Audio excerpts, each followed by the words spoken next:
Yeah, don't do that, Dad. Why not, Pete? You'll have the authorities on you if you start messing around with that thing there, and don't swing round there. Person can kill himself falling off like that. Let's go upstairs at the front, eh? No, you mustn't go up to the front, Dad. It's not safe. Why not, Pete? The only safe place on the bus is like an aeroplane. It's on the ground floor, right at the back. That's the only safe place. Because if this bus was involved in a fatality, Dad, it's the people up the front who get killed first.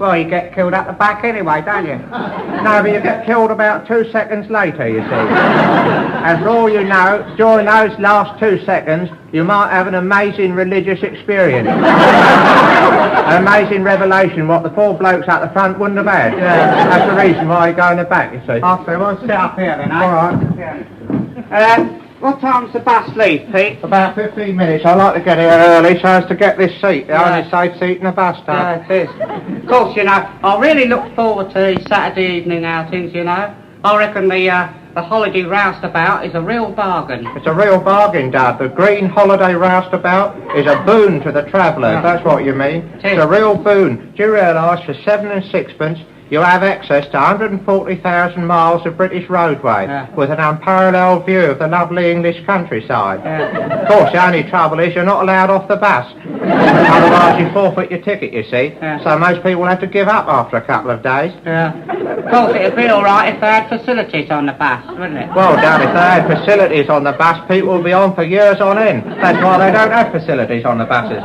Yeah. Well, talking of that, you remember that old bus that was dumped on the waste ground behind Green Lane Junior School? Behind the wooden building? Yeah, that's right. Well, I thought, you know, it'd be rather a nice place to live. So I took a couple of blankets up there one night, you know, nice lot of space and that. Yeah. But it had no facilities, Pete. Well, that is deliberate to keep people off. Yeah. You know, keep people like you off. Yeah. What I like about the buses, Dad, it gives you a wonderful chance to meet people. Done it, Pete. Did I ever give you the account of my tempestuous affair on the 42B?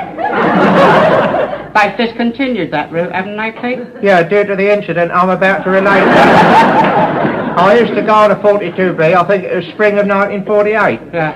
Anyway, one day I got on the bus, you know, perfectly normally, sat down, uneventfully. Yeah. The bus started up, went on a stop, nobody got on, nobody got off. Bell rang, the bus started up again, went to another stop, nobody got on, nobody got off. Bell rang, the bus went on another stop, nobody got on, nobody got off. How long's that go on for, Pete? About 5 stops, Dad. It was a fairly uneventful journey, and until the incident, I won't bore you with the details. You already have, Pete.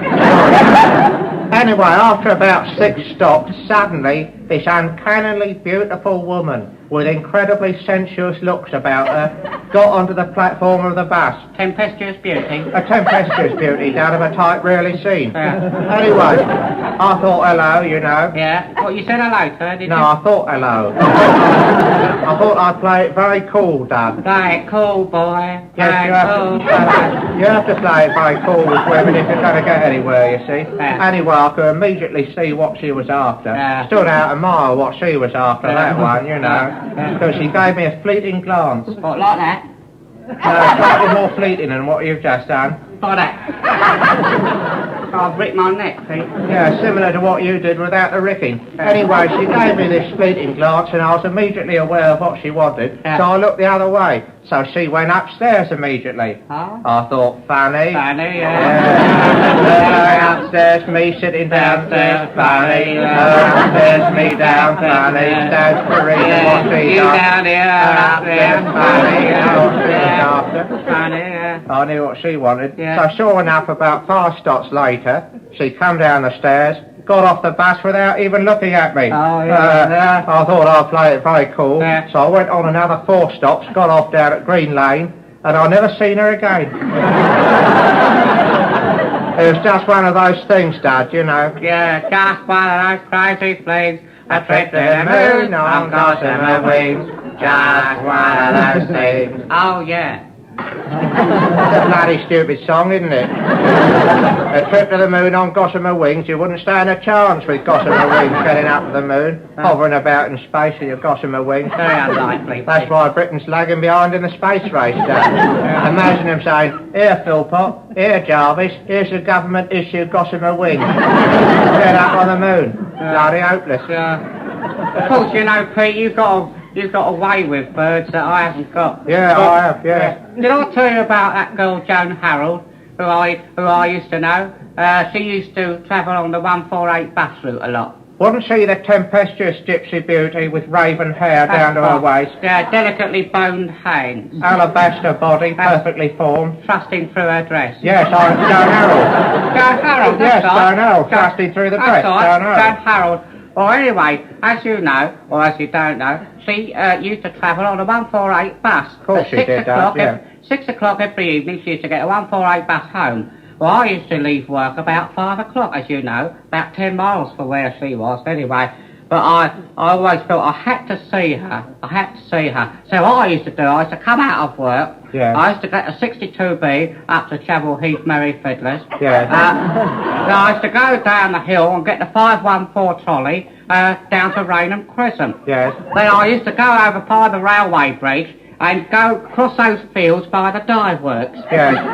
There's a parsnip field and then there's an old one with cabbages. Of course there is, Dan. I Then I know could come that. out the other side by the hedge, by which time the 148 bus, the 6 o'clock one, was coming round that corner, Hot Yes, Hill. yes, Hot Now, it used to Hill. come round very slowly, because it was a very sharp turn. And there's no bus stop there, but it used to be very slow. If it was going too fast, I used to lay down in the middle of the road. But what I used to do, I used to leap on the platform as it went past, because I knew she was on that bus. Well, what happened then, Dad? Well, I used to lay panting on the platform for about 10 minutes. That's no bloody good. Do you ever get to speak to her at all, this Joan Harold woman? Yeah, once when I got off the bus, she got off behind me, and I thought, you know, I'll play it a bit funny with her, and I dug her in the elbow, and I said, "Here, Joan, chase me." And I ran off down Bonham Gardens and halfway across Symington Square before I realised she hadn't budged an inch. Oh, that's no bloody good. You've got to play it cool with these women, Dad, if you want to get anywhere. Do you ever get anywhere at all with her? Take her out or anything? I did take her out once, Pete. I took her out to West Ham Speedway once, and we had, I bought her 2 cups of tea, a box of Pontefract cakes, and a takeaway pizza. Nothing. Nothing, boy. How much do you spend on her? 6 and 3. 6 and 3 and nothing? Nothing, boy. Not a touch? Not a sniff, mate. Blimey. You've been done, Dad. That's no good to... Well, I don't know It's about no good to treat women like that. You've got to be extremely rough and tempestuous with women. Be extremely cool and masculine and dynamic. Let me tell you an example, Dad, which will illustrate this case in point. You know how in the spring of 1948, I used to go up Gants Hill for the model aeroplane racing? On the 92B, wasn't it? Yeah, they discontinued that route, didn't they, Pete? Yeah, due to the incident I'm about to relate. And I was waiting one fine spring afternoon under the mulberry tree, the sun dappling onto the road, a strange air of romance in the air. And the swallows singing in the sky. Very similar to the noise you're currently making, yeah. And just standing there with, you know, my model under my arm, and suddenly this fantastic bird come up to me and stood by me. She was amazingly sensuous. She had sensuality written all over her face, Dad. Did she really? All over her face? No, not literally. That's a figure of speech. She didn't actually have anything written all over her face at all. I sometimes wish women did have things written over their face. Make it a bit easier. Things like sensuality, frigidity. You know where you were, wouldn't you? What would you have written over your face, Pete? I'd have insatiable lust written over my face. What would you have? I'd have small but passionate. No, you couldn't get all that on your face, Dad. You've got too small a face. You'd have to have one or the other, small or passionate. You get small on, I should stick to small. I think most women should have things written over them saying forget about it. All over their forehead, forget about it. Yeah, or come back when you got a fiver. Yeah, something like that would have saved you the money with Joan Harold. Anyway, up she comes, this incredibly sensuous beauty with raven hair to her waist, amazing sort of bohemian charm she had about her, you know. An existentialist, Pete, eh? Yeah, she'd obviously dabbled deep in the works of Sartre. She knew what it was all about. Yeah, spent a couple of years by the Seine with a French poet and that. Something like that. Anyway, she come up to me, lust standing all about her, you see. Complete lust. I knew immediately what she was after. She come up to me and said in a low, husky, almost unbelievably sensuous tone, she said, Excuse me, Saucy, saucy devil. Excuse me, but does this bus go to Gants Hill? What do you say, Pete? Well, I immediately asserted my masculinity. I said, maybe it does, maybe it doesn't. What business is it of yours? That's the way to do it, treat them rough. You have to treat them rough, and after that I hammered home my advantage. I said, get out of my life, you brazen hussy. I never want to see you again. Get out of here. What happened, Pete? Well, she could take a hint. I never saw her again. That's what you have to do. Treat them rough if you're going to get anywhere. Of course you do. I haven't got that way with women, Pete. That's You've got to play it extremely cool, Dad. Yeah. Have you seen those two birds that just got on, Pete? Do you fancy either of those? I fancy the scraggy one on the aisle.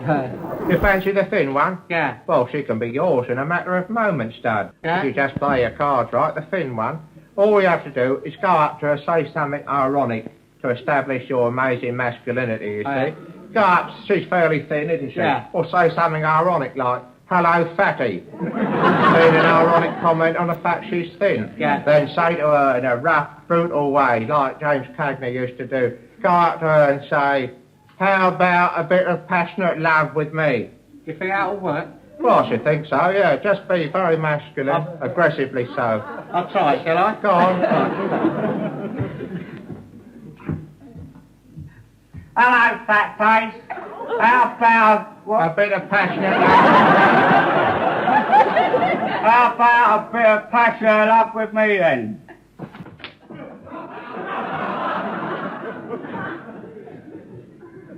What happened, Dad? She sat in my face, Pete. Oh, you're away, aren't you? Am I?